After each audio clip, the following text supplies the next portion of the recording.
दोस्तों, महाभारत में ऐसे कई योद्धा थे जो बेहद ही शक्तिशाली थे। उनका मुकाबला करना मतलब मौत को दावत देने के समान था। ऐसे ही एक योद्धा थे पांडु पुत्र भीम। कहा जाता है कि भीम के अंदर 10,000 हाथियों का बल था। लेकिन क्या आप जानते हैं कि एक साधारण मनुष्य की तरह दिखने वाले भीम के अंदर इतनी शक्ति कहाँ से आई? यकीनन इस रहस्य के बारे में बहुत कम ही लोगों को पता होगा। कहते हैं कि 10,000 हाथियों की शक्ति की बदौलत ही भीम ने एक बार नर्मदा नदी का प्रवाह रोक दिया था। भीम के अंदर इतनी शक्ति आने के पीछे एक बहुत ही रहस्यमय किस्सा है।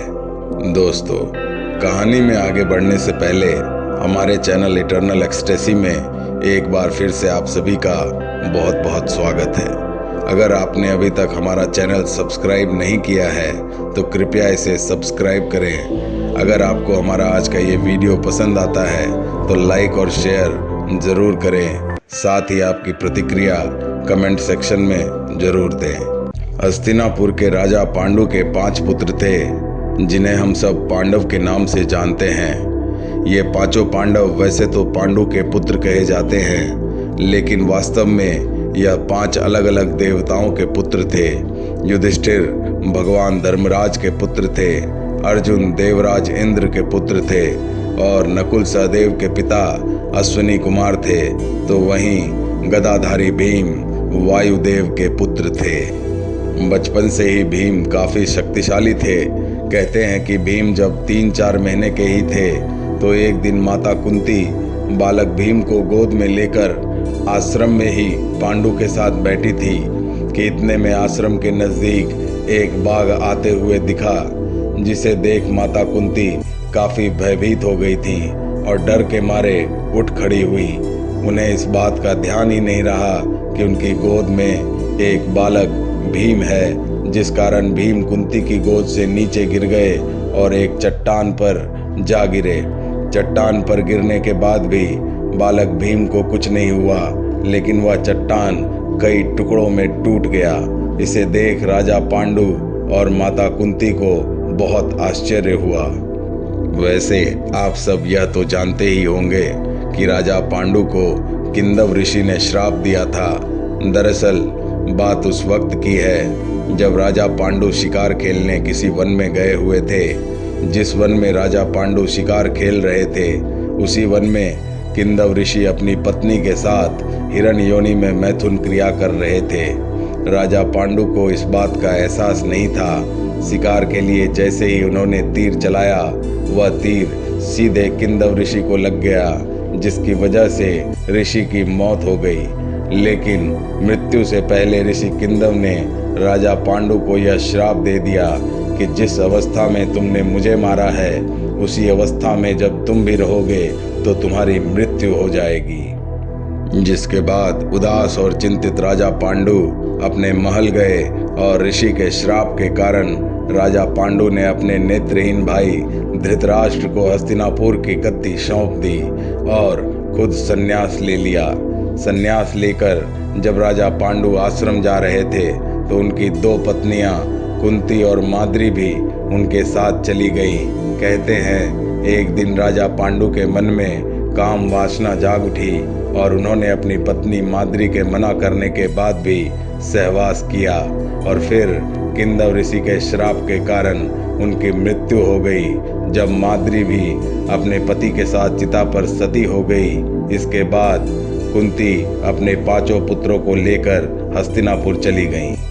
हस्तिनापुर में कौरव और पांडव भाई सब साथ साथ ही खेला करते थे। भीम बचपन से ही काफ़ी शक्तिशाली थे। वह दौड़ने में, निशाना लगाने या कुश्ती लड़ने में सभी खेलों में धृतराष्ट्र के पुत्रों यानी कौरवों को हरा देते थे। लेकिन खेल खेल में भीम कौरव भाइयों को बहुत मारते पीटते थे, जिस कारण सभी भाई भीम से परेशान हो गए थे। हालांकि भीम के अंदर कौरवों के प्रति कोई द्वेष नहीं था, लेकिन दुर्योधन के मन में भीमसेन के प्रति दुर्भावना शुरू से ही थी। तब उसने उचित अवसर मिलते ही भीम को मारने का विचार किया। दुर्योधन ने एक बार खेलने के लिए गंगा तट पर शिविर लगवाया और उस स्थान का नाम रखा उदक क्रीडन। वहाँ खाने पीने से लेकर खेलने कूदने तक सभी व्यवस्था की गई थी। दुर्योधन ने 5 पांडवों को भी वहाँ खेलने के लिए आमंत्रित किया था और एक दिन मौका पाकर उसने भीम के खाने में जहर मिला दिया। जब भीम ये विष भरा खाना खाकर बेहोश हो गए तब दुर्योधन ने दुशासन के साथ मिलकर उन्हें गंगा में फेंक दिया। भीम के अन्य भाई इस बात से अनभिज्ञ थे। भीम मूर्छित अवस्था में ही गंगा में डूबते गए और पानी के रास्ते नागलोक पहुंच गए। कहते हैं वहां नागों ने भीम को मार डालने की काफी कोशिश की, उन्हें डसना शुरू कर दिया, लेकिन भीम के शरीर के अंदर पहले से ही जहर था।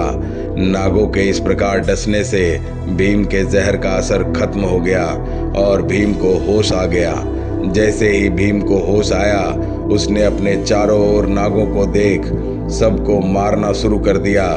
कई नागों के मर जाने के बाद बाकी के नाग घबरा कर भाग गए और जाकर सारी बात नागराज वासुकी को बताई, जिसके बाद नागराज अपने साथियों के साथ भीम के पास आए। नागराज वासुकी के साथ आर्यक नाम के नाग भी थे जो रिश्ते में भीम के नाना थे। वैसे तो भीम उन्हें नहीं जानते थे, लेकिन आर्यक ने भीम को पहचान लिया और भीम को अपना परिचय दिया। तब आर्यक ने नागराज वासुकी से भीम को उन 8 कुंडों का रस पिलाने की आज्ञा मांगी जिसमें हजारों हाथियों का बल था। इसके पश्चात नागराज वासुकी ने इसकी आज्ञा दे दी और तब भीम 8 कुंडों का रस पीकर एक दिव्य शैया पर सो गए। उधर जब खेल के बाद सभी राजकुमार हस्तिनापुर पहुंचे तो उनमें भीम नहीं थे।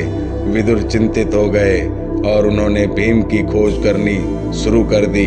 उन्हें मालूम नहीं था कि भीम तो नागलोक में दिव्य शैया पर आराम कर रहे हैं। नागलोक में भीम 8 दिनों तक सोते रहे। जब नागलोक में मौजूद भीम का 8वें दिन का सारा रस पच गया तब वो जागे तो उनमें 10,000 हाथियों की शक्ति आ गई थी। इसके पश्चात नागों ने भीम को गंगा किनारे छोड़ दिया। बाद में वो हस्तिनापुर पहुंचे और माता कुंती और अपने भाइयों को दुर्योधन द्वारा उन्हें विष देकर गंगा में फेंकने और नागलोक में जो कुछ भी हुआ सारी बातें बताई, लेकिन पांडवों ने इसे गुप्त ही रखा और इस तरह भीम को हजारों हाथियों का बल प्राप्त हो गया। दोस्तों, आज के लिए बस इतना ही। उम्मीद करते हैं कि आपको हमारा आज का ये वीडियो पसंद आया होगा। ऐसी ही और दिलचस्प वीडियोस के लिए हमारे चैनल के साथ बने रहें। हम जल्द ही एक और रोचक विषय के साथ वापस आएंगे। तब तक के लिए हमें आज्ञा दीजिए। जल्द ही फिर मिलेंगे। आपका बहुत बहुत धन्यवाद।